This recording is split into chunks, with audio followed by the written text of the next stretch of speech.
merkezi.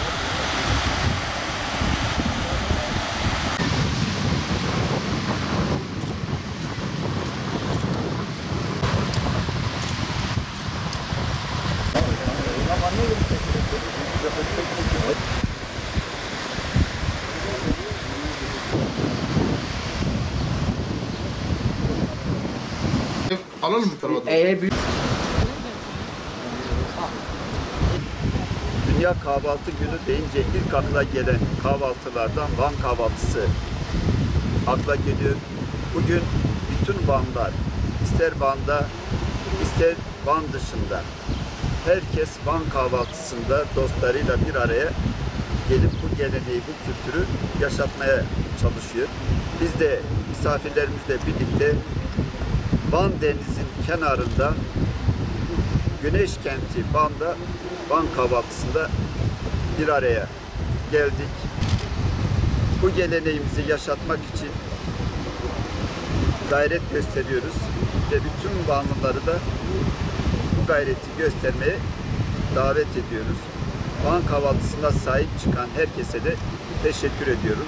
Bugünkü tema dünyanın en keyifli gününde bir araya gelelim teması. Geçen yılda aynı temayla sosyal medya üzerinden bir araya gelmiştik. Malumunuz 2014 1 Haziran'ında 51.793 kişilik bir kahvaltı etkinliğiyle Dünya Guinness Rekorlar kitabına girmeyi başaran bir şehirde yaşıyoruz hep birlikte. O günden bu yana bir hazırlık sürecimiz vardı ve biz Haziran ayının ilk pazarını, yılın her Haziran ayının ilk pazarını Dünya Kahvaltı Günü ilan etmek suretiyle bütün dünya halklarını, bütün dünya ülkelerini bu sürece dahil etmeye karar verdik. Bunun ilkini geçen yıl 2020 yılının ilk pazarında, Haziran'ın ilk pazarında gerçekleştirmiştik. 1 Haziran'da pazar günüydü. Dünya rekorunu kırdığımız tarihte muhteşem bir ambiyans vardı ve bütün Türkiye halkı destek verdi ama özellikle Van halkı kendi değerine sahip çıkmak üzere meydanlardaydı. O günden bu yana ciddi hazırlıklarımız oldu. İşte kahvaltının bileşenliği olan birçok ürünü garanti marka tescilini aldık. Kahvaltıyı tescilledik, ürünlerini tescilledik. Günün en önemli öğününü dünya halklarının da sahiplenmesini sağlamak üzere bir çalışma olsun istedik. Herkesin geleneksel kahvaltı kültürü var. İşte Meksika, Amerika, Çin, Japonya, Rusya, dünyanın çeşitli ülkeleri elbette kendi kahvaltı kültürleriyle geleneksel süreçlerini yönetiyorlar. Ama bütün dünya insanları şunu kabul ediyor ki günün en önemli öğünü, beslenmenin en önemli öğünü bir kompleks olarak, bir bütün olarak kahvaltıdır. Van kahvaltısı bu anlamda ayırt edici özelliğiyle ön plana çıkması itibariyle dünyaya Van'dan bir gün armağan etmenin bir vesilesi oldu doğrusu. Yani Van bu anlamda bir tarih yazıyor diyebilirim. Van bu anlamda dünyaya bir armağan sunabilme yeteneğine ve kabiliyetine sahip oldu diyebilirim. Küçük harflerle hashtaglerimiz var. 3 dilde hazırlandı.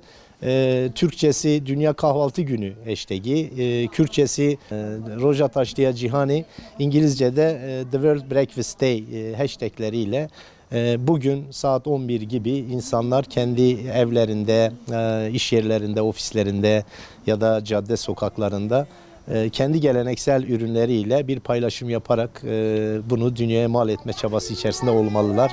Teşekkürü hak edenler var, unutmuş olabileceklerim var. Onlardan özür dileyerek isimlerini söylemek istiyorum. Onlar çünkü bunu hak ediyorlar. Bu yıl Dışişleri Bakanlığı himayesinde gerçekleşiyor. Geçen yıl Bakan Yardımcımız Sayın Faruk Kaymakçı bu işi sahiplendi, paylaşımlarıyla destek verdi ve bu yıl himayelerini aldı. Eğer bu pandemi olmamış olsaydı muhtemelen biz belki bu çekimleri Dışişleri Bakanlığı'nın bahçesinde yapmış olacaktık. Ona teşekkür ediyorum. Birliğimizin başkanı Sayın Rıfat Hisarcıklıoğlu başından beri bu fikri çok sahipleniyor ve dünyaya mal etme gayreti içerisinde. Yine geçen yıl Tarım Bakanımız Sayın Ekrem Pakdemirli, Doktor Ekrem Pakdemirli çok keyifli bir paylaşım yaptı. Biz o paylaşımları bu yılda sizlerle paylaşacağız. Onlara çok teşekkür ediyorum.